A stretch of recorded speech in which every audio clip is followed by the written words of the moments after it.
Ola, que tal? Benvidos a unha nova entrevista en Diario da Arousa. Hoxe está con nós Sandra García, que é a presidenta de Mulleres en Igualdade. Bos días, Sandra, gracias por vir ata aquí. María, gracias por invitarnos. Nada, quería comezar preguntándoche polos inicios desta asociación. Ides cumprir, se non me equivoco, 15 anos, dentro de pouco, xa son bastantes anos, sí, e supoño que hai 15 anos non había tanto movimento neste sentido do feminismo, das asociacións feministas, non? Contame un pouquiño como foi ese momento. Pois mira, nós constituímonos no 2011, con outra directiva, a verdade que estamos en proceso de renovación, e levou moi poquinho tempo, pero sí é certo que surxiu un pouco pois nese momento que onde surxiron pois todas as asociacións de mulleres rurais, mulleres en igualdade, digamos que naquele momento pois foi como unha tendencia, non?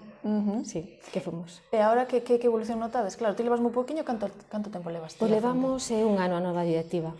E que tal? Que balance faz hasta agora? Pois mira, estamos nun proceso de renovación, no? De facer unha nova folla de ruta, de catar voluntarios un pouco para organizar actividades, reunirnos con distintos colectivos. Aí estamos.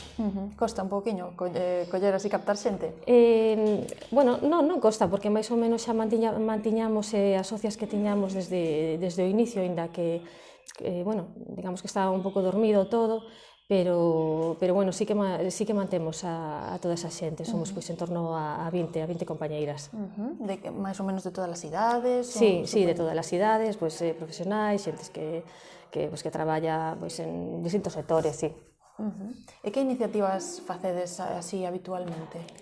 Pois mira, nós o que buscamos con isto é un punto de encontro, ter un lugar onde reunirnos, onde expresar as nosas inquedanzas, o que nos preocupa un poquinho como mulleres, non? A última reunión que tivemos así con colectivos foi con Sanlés Empresarial, un poquinho para falar da situación da muller a nivel empresarial, en xeral en Galicia e aquí en Vilagarcía. E cada canto soledes xuntarvos? Donde vos xuntades? Pois mira, xuntámonos cando podemos, porque a verdade é que é moi complicado a conciliación persoal, laboral e ademais o asociacionismo. Entón, sí que cando atopamos un oco, pois sí que valoramos ese momento de encontro. Ao mellor non nos reunimos todas, pero sí unha pequena representación. E onde soledes facelo? En sitios variados ou tens algún local? Facémolo en algún local público, a veces algunha asociación compártenos o seu local. Sí, tampouco temos que ter un lugar específico para poder xuntarnos. E se algunha muller se quixera poñer en contacto con vos ou formar parte da asociación, como sería o medio para... Pois mira, este é o momento ideal, que estamos neste proceso de renovación. Pois temos o noso correo electrónico, amivilagarcía@gmail.com, dende aí pode poñerse en contacto con nós para que nos, cando fagamos esas quedadas, poder avisar e que sexa partícipe das nosas inquedanzas. E cando vos xuntades e falades das vosas inquedanzas, cal é o problema que dirías ti que máis preocupa as mulleres neste momento? Pois eu penso que en xeral, os problemas en xeral das mulleres en calquera lugar, o tema da conciliación. As mulleres ao final son as que paran para cuidar, e o que a conciliación limita moito o avance profesional, non? Porque tes unha xornada laboral retribuída e despois tes unha dobre xornada na casa de cuidados e de traballo doméstico. Non sei, en general, todo iso afecta a todos os ámbitos. O acceso a postos directivos, por exemplo, tamén, a conciliación. Inda que, aquí en Galicia, que somos referentes, así como a nivel en España, só o 38% das mulleres están en postos directivos, en Galicia é o 41%. O sea, que é unha boa noticia, non?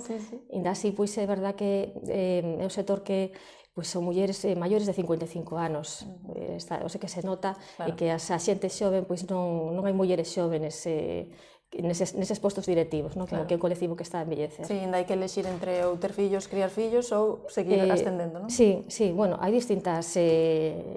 temos distintos estereotipos, porque tanto é ese teito de cristal que te limita ese crecemento, como todo o contrario, xente que está en postos moi baixos, que non pode ascender porque ten esas limitacións familiares ou afectivas e que non poden cambiar de traballo.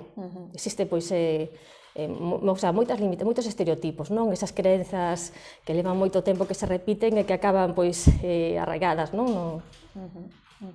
Tamén se quería preguntar polo 8M, que recentemente celebramos o 8 de marzo, como participastes, que fixestes neste día?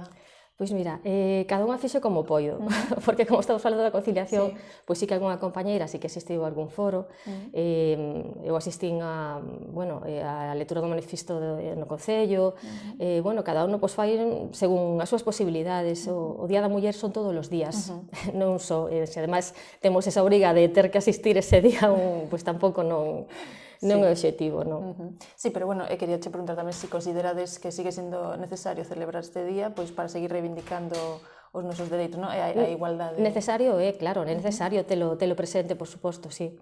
Sí, porque todavía hai moito para o que loitar, o sea, esa igualdade formal, non? De que somos todos iguales ante a lei, que podemos, porque existe unha fenda, non? Que realmente o que vamos á rúa é que non todos temos as mesmas oportunidades, temos máis limitacións as mulleres, claro.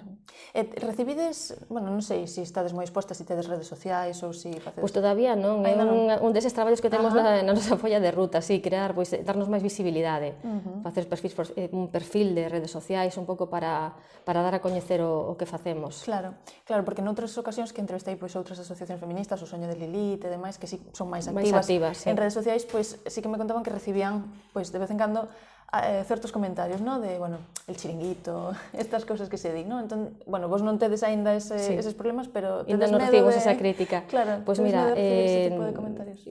Como diría a miña nai, medio mundo critica a outra mitade. Non sei, creo que temos que estar por riba desas críticas vacías que tampouco non aportan nada e buscar accións ou medidas para loitar seguir adiante, non? Con medidas efectivas para reducir esas desigualdades.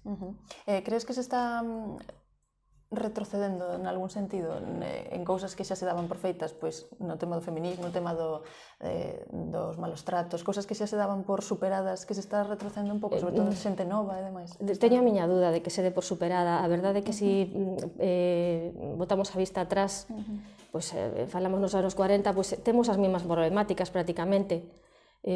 As mulleres siguen morrendo por violencia de xénero, de que é a representación máis brutal de desigualdade que existe. Este ano creo que morreron 10 mulleres, o ano pasado 46, é como se xa estuveramos un pouco... Afeitos. Afeitos, sí, xa nos salimos tan frecuentemente á calle, nos parece algo máis normal, digamos. Unha maneira máis de morrer, non? Como se fora normal. Despois, seguimos a ter as mesmas dificultades, sigue habendo sectores moi feminizados, esa segregación horizontal, a maior parte das mulleres adícanse ao sector servizos, a sanidade ou a educación, sectores onde as retribucións son máis baixas, o que hablábamos dos textos de cristal, estamos a falar das mesmas problemáticas que se repiten e que realmente non se superan, o sea, non damos superado. Ti como empezaches a vencellarte coa asociación?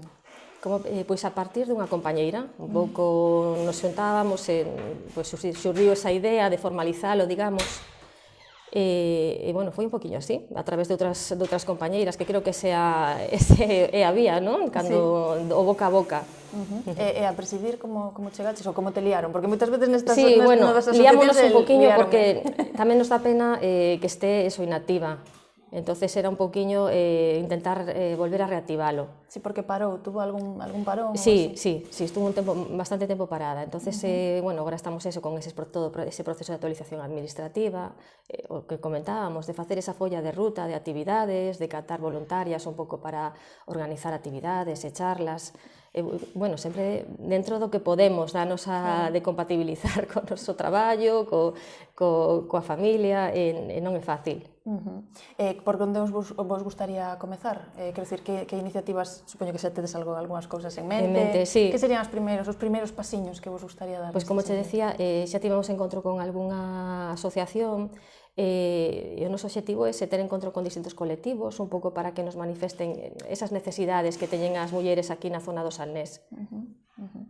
Bueno, pois animamos a todo o mundo a que se vaya sumando a vos, ¿no? Que se poña en contacto con vos, pois se están interesadas en formar parte desta asociación Mulleres en Igualdade.